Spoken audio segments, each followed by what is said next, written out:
បាទស្រីស្រួលសួស្តីអ្នកគ្រប់គ្រងរឿង Demon Slayer ទាំងអស់គ្នាថ្ងៃនេះដែរខ្ញុំនឹងនាំអារម្មណ៍អ្នកទាំងអស់គ្នាចូលទៅកាន់ជីវិតរបស់ Tanjiro សាជាថ្មីសម្រាប់ភាគ4នេះអ្នកទាំងអស់គ្នានឹងដឹងពីការប្រឡងរបស់ Tanjiro របស់យើងការប្រឡងរបស់គេមានដំណើរដើមតូនយ៉ាងណានោះចឹងកុំភ្លេចតាមដានការសម្រាយវីដេអូនេះពីដើមដល់ចប់ទាំងអស់គ្នាកាលពីភាគ3អ្នកទាំងអស់គ្នាឃើញហើយលោកគ្រូ Yuro Kodaki តម្រូវឲ្យ Tanjiro របស់យើងវឹកហាត់ការពុះថ្មដែលជាឧបសគ្គចុងក្រោយរបស់គេ Tanjiro របស់យើងបានពុះថ្មនោះដែលជាពីរដោយការប្រឹងប្រែងរបស់គេមែនលោកគ្រូ Yuro Kodaki ពិតជារំភើបខ្លាំងណាស់រួចហើយគាត់ក៏បានប៉ាវ Tanjiro របស់យើងញ៉ាំស៊ុបអីចឹងណាញ៉ាំស៊ុបកាទៀវមួយចានអីចឹងទៅក៏ប៉ុន្តែមិនមែនស៊ុបអីគេនោះទេកុំគិតប្រេះផ្ដាស់ណាអ្នកទាំងអស់គ្នាកុំគិតប្រេះផ្ដាស់លោកគ្រូ Yuro Kodaki ក៏បានហៅ Tanjiro មកញ៉ាំស៊ុបនៅក្នុងផ្ទះរបស់គាត់មានសាលមុនមានប្រហិតមានអីចឹងទៅរួចហើយលោកគ្រូ Yuro Kodaki បាននិយាយពាក្យក្នុងចិត្តឲ្យមិនឲ្យ Tanjiro របស់យើងឮនោះទេ Tanjiro គាត់ខានហូបរបស់ឆ្ងាញ់យួរគាត់ទាញដាក់ផ្លឹបយកគាត់និយាយថាណៃតែលោកគ្រូ Yuro Kodaki ដូចជាមិនសប្បាយចិត្តនោះទេ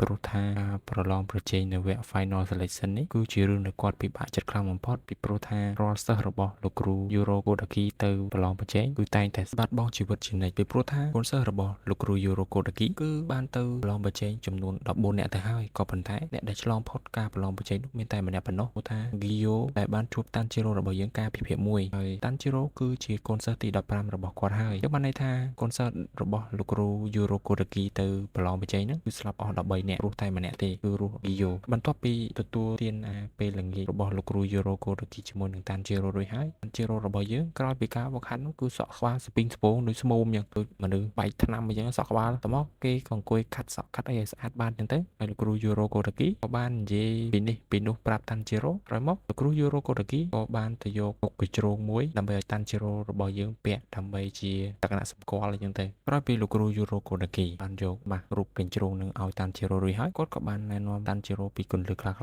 បាសនេះមិនមែនជាម៉ាស់ធម្មតាទេម៉ាស់នេះគឺមានមន្តអាគមមានអីចឹងណាតែមិនមែនអាបធ្មប់អីទេដាក់ពើស្បែកក្បីស្បែកគោអីទេអ្នកទាំងអស់គ្នាគឺមន្តអាគមការពារកុំឲ្យមានគ្រោះថ្នាក់អីចឹងណាហើយគាត់ក៏បានប្រាប់ថាពេលដែលឯងទៅប្រឡងប្រជែងឯងត្រូវប្រើញៀនរបស់ឯងគឺការហិតក្លិនឲ្យមុតស្រួចនិងការដកដង្ហើមឲ្យបានល្អអញ្ចឹងទៅដើម្បីឲ្យ Tanjiro របស់យើងដឹងថាតើបិសាចមួយណាដែលបានស៊ីមនុស្សច្រើនហើយគាត់បានប្រាប់ឲ្យ Tanjiro ចងចាំថារៀងរាល់បិសាចដែលស៊ីមនុស្សកាន់តែច្រើនគឺមហិទ្ធិឫទ្ធិឬក៏សមត្ថភាពរបស់វាកាន់តែខ្លាំងយើងមិនអាចវាយសម្លាប់វាបានដោយងាយៗទេលុះ Tanjiro បានស្ដាប់បង្គាប់លោកគ្រូរួចហើយក្រោយមកទៀតមេក៏ចាប់ដើមភ្លឺ Tanjiro ក៏បានរៀបចំខ្លួនដើម្បីត្រៀមចេញទៅប្រឡងក្រោយមកគេក៏បានទៅជួបប្អូនស្រីរបស់គេក្នុងបន្ទប់ដែលប្អូនស្រីរបស់គេត្រូវបានដេករយៈពេល2ឆ្នាំដែរក្រោយមកគេក៏បានកាន់ដៃប្អូនស្រីរបស់គេហើយនិយាយថាប្អូនស្រីបងត្រូវទៅប្រឡងហើយដើម្បីក្លាយជា Demon Slayer និងដើម្បីរកវិធីក្នុងការព្យាបាលប្អូនស្រីឯងចឹងឯងកុំបារម្ភអីណាបងប្រកាសជាត្រឡប់មកវិញដោយភាពជោគជ័យហើយនៅជាមួយលោកគ្រូចុះក្រោយមក Tanjiro របស់យើងក៏បានលាលោកគ្រូចេញទៅហើយលើកដៃបាយបាយចឹងទៅណាខ្ញុំត្រូវទៅហើយលោកគ្រូកុំបារម្ភអីខ្ញុំនឹងមកវិញទទួលបានជោគជ័យលោកគ្រូកុំបារម្ភអីណាហើយលោកគ្រូពេលនោះមានអារម្មណ៍ថាព្រួយនិងបារម្ភពី Tanjiro ខ្លាំងមែនទែនពីព្រោះថាគាត់មិនចង់បាត់បង់សិស្សទៀតទេពីព្រោះសិស្សរបស់គាត់បានបាត់បង់អស់13នាក់ទៅហើយTanjiro របស់យើងដើរទៅបដារំភើបបដាហើយលោកគ្រូ Yuro Kodaki គាត់គ្មានចិត្តរំភើបអ្វីនោះទេពីព្រោះថាគាត់បារម្ភខ្លាច Tanjiro ត្រូវស្លាប់ដូចសិស្សពីមុនទៀតបន្តមកទៀត Tanjiro របស់យើងក៏បានធ្វើដំណើរទៅដល់ជើងភ្នំដែលគេត្រូវប្រឡងប្រជែងជា Demon Slayer នោះហើយជើងភ្នំនោះពោពេញទៅដោយផ្កា Wisteria ហើយផ្កា Wisteria ហ្នឹងគឺមានអានុភាពខ្លាំងមែនទែនអ្នកទាំងអស់គ្នាគឺវាជួយការពារបិសាចនៅលើភ្នំនេះមិនឲ្យវាចេញទៅសម្លាប់មនុស្សនៅតាមតំបន់ផ្សេងៗនោះទេក្រោយមកទៀត Tanjiro របស់យើងក៏បានធ្វើដំណើរឡើងតាមកាន់ចដើររហូតទៅដល់លើកំពូលភ្នំដែលជាកន្លែងនៃការត្រៀមចូលទៅប្រឡងប្រជែងហើយពេលដែលគេឡើងទៅភ្លាមគេបានឃើញបេក្ខជនជាច្រើនមានទាំងក្មេងចាស់ស្រីប្រុសអីមានច្រើនហើយពីច្រើនគឺក្មេងៗក្រោយមកទៀតគេក៏បានឃើញសិស្សជាច្រើនខ្លះណាមានសក់លឿងខ្លះណាស្រីខ្លះណាទៀតមុខឆ្លើយមុខឌឺអញ្ចឹងណាបីទៅក្នុងរឿងក៏មានអាមុខឆ្លើយមុខឌឺដែរអ្នកទាំងអស់គ្នាទៀត Tanjiro របស់យើងក៏បានជួបនឹងក្មេងស្រីពីរនាក់ដែលជាគណៈមេប្រយោគជាអ្នករៀបចំការប្រឡងនឹងអញ្ចឹងហើយគេក៏បានណែនាំពីរបៀបការប្រឡងលក្ខខណ្ឌអីចឹងទៅហើយក្មេងស្រីទាំងពីរនោះបាននិយាយថាលក្ខខណ្ឌនៃការប្រឡងគឺតម្រូវឲ្យបេក្ខជនរបស់យើងរស់ឬក៏ប្រយុទ្ធជាមួយនឹងបិសាចនៅក្នុងព្រៃខាងក្រោមឲ្យមានជីវិតរយៈពេល7ថ្ងៃអញ្ចឹងបានន័យថាអត់ឲ្យស្លាប់ទេរយៈពេល7ថ្ងៃហ្នឹងគឺអត់ឲ្យស្លាប់ទេត្រូវមានជីវិតដើម្បីក្លាយជា Demon Slayer បានក្រោយមកទៀត Tanjiro របស់យើងក៏បានត្រៀមចិត្តត្រៀមកាយហើយក្មេងស្រីទាំងពីរនាក់នោះក៏បាននិយាយថាអញ្ចឹងការប្រឡងចាប់ផ្ដើម Tanjiro បានដើរចូលទៅមុខមាត់មែនទែន មុខមាត់ខ្លាចទេរួចហើយគេក៏បានរត់ទៅដល់ក្នុងព្រៃក្រោយមកគេក៏បានដឹងក្លិនដោយសារការហិតព្រោះញៀនរបស់គាត់ញៀនហិតក្លិនគាត់ដឹងថាគាត់ជាមានបិសាចមួយក្បាលនោះបានលោតមកចង់ចាប់តាន់ជីរ៉ូរបស់យើងហើយវាលៀនដាតលៀនអីហើយបិសាចហ្នឹងមើលទៅគួរចង់សើចតិចចង់អីបន្តិចលៀនដាតលៀនអីហ្នឹងទៅក្រោយមកទៀតមានបិសាចមួយក្បាលទៀតបានវាយប្រហារតាន់ជីរ៉ូរបស់យើងពីក្រោយហើយតាន់ជីរ៉ូរងតាន់ត្រូវបិសាចនោះដាក់មួយជើងខ្ទាតចឹងទៅក៏ប៉ុន្តែអត់មានប៉ះពាល់អីខ្លាំងខ្លាទេក្រោយមកបិសាចទាំងពីរនោះក៏វាចាប់ផ្ដើមដដើមគ្នាចឹងទៅវាដើមចំណៃគ្នាថាវាអ្នកស៊ីមុនអីមុនចឹងទៅហើយតាន់ជីរ៉ូគាត់និយាយថាអូឯងគិតថាស៊ីយើងងាយមែនទេក្រោយមកបិសាចទាំងពីរនាក់នោះជប់ឆ្លោះគ្នាក៏វាបានលោតមកវាយប្រហារតាន់ជីរ៉ូទាំងអស់ហើយតាន់ជីរ៉ូបានវាយផងការពារផងក៏ប៉ុន្តែត្រូវបិសាចនោះធាក់ខ្ទាតព្រោះតាន់ជីរ៉ូភ្លេចបណ្ដាំគ្រូរបស់គាត់ថាខ្ញុំត្រូវគ្រប់គ្រងអារម្មណ៍និងដកដង្ហើមឲ្យបានល្អអញ្ចឹងណាតាមទៀតតាន់ជីរ៉ូនឹកឃើញវិញក៏បានដកដង្ហើមដកអីឲ្យបានល្អហើយព្យាយាមរកចំណុចខ្សោយនៃបិសាចនោះមកគាត់ក៏បានប្រើស្នៀតដាវដង្ហើមទឹករបស់គាត់ដែលគាត់បានរៀនពីគ្រូរបស់គាត់រួចហើយសម្រាប់បិសាចទាំងពីរនោះបានស្លាប់ទៅក្រោយមកគាត់ក៏បានអធិដ្ឋានឲ្យបិសាចទាំងពីរនោះពីព្រោះថាតាន់ជីរ៉ូរបស់យើងនៅតែមានសេចក្តីអាណិតដល់ភាវៈមានជីវិតគាត់មិនគួរណាសម្រាប់បិសាចនឹងទេក៏ប៉ុន្តែនេះជាកាតព្វកិច្ចរបស់គាត់ទេ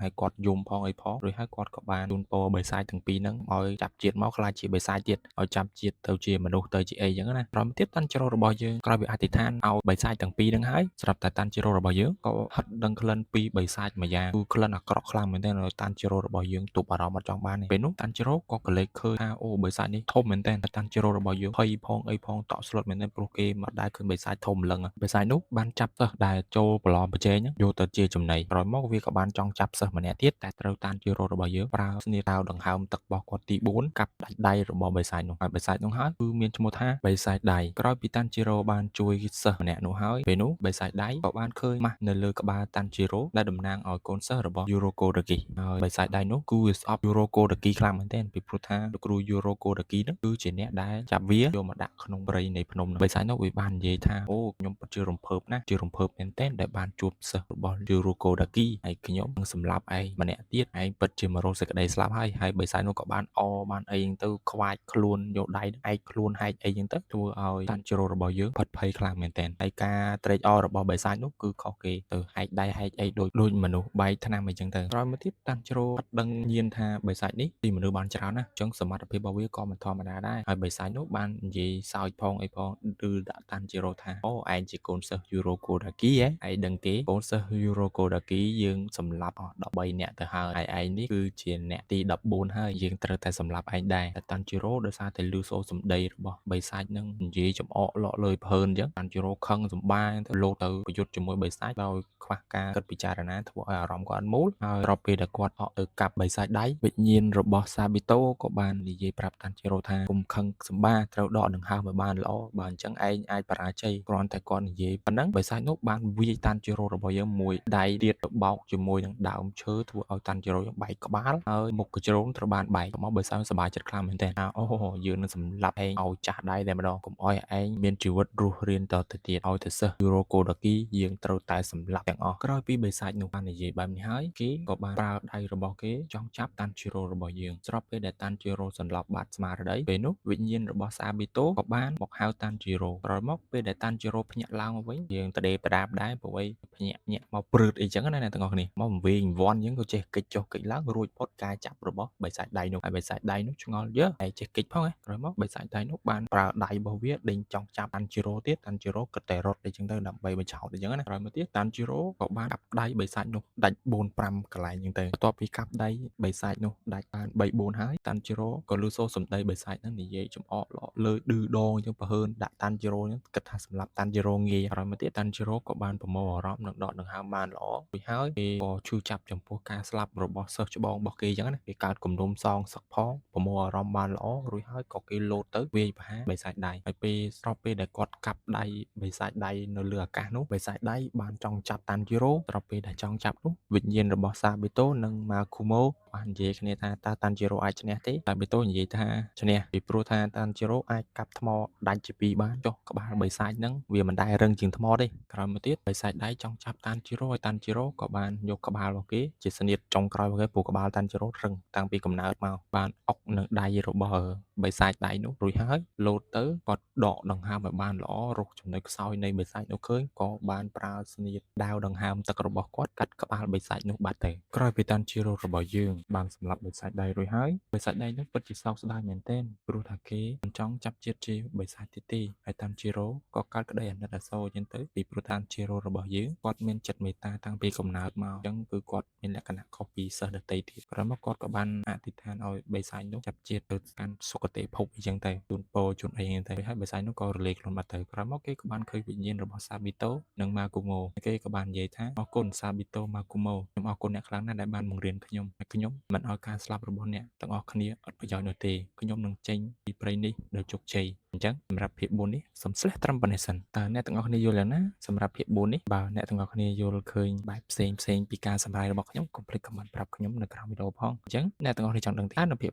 5មានរឿងអ្វីកើតឡើងចំពោះតាន់ជីរ៉ូរបស់យើងតើតាន់ជីរ៉ូរបស់យើងចេញផុតពីព្រៃនេះដោយរបៀបណាហើយគេទទួលបានអ្វីខ្លះអញ្ចឹងសូមអរគុណដល់អ្នកទាំងអស់គ្នាដែលបានគ្រប់គ្រងការសម្រាយរបស់ខ្ញុំពីដើមដល់ចប់សម្រាប់អ្នកមកថ្មីកុំភ្លេចជួយ like subscribe និងដាក់សញ្ញាកណ្ដឹងម្នាក់មួយផងដើម្បីទទួលបានការសម្រាយគ្រប់ភាគរបស់ខ្ញុំសូមអរគុណជួបគ្នាវីដេអូក្រោយឡើយសនា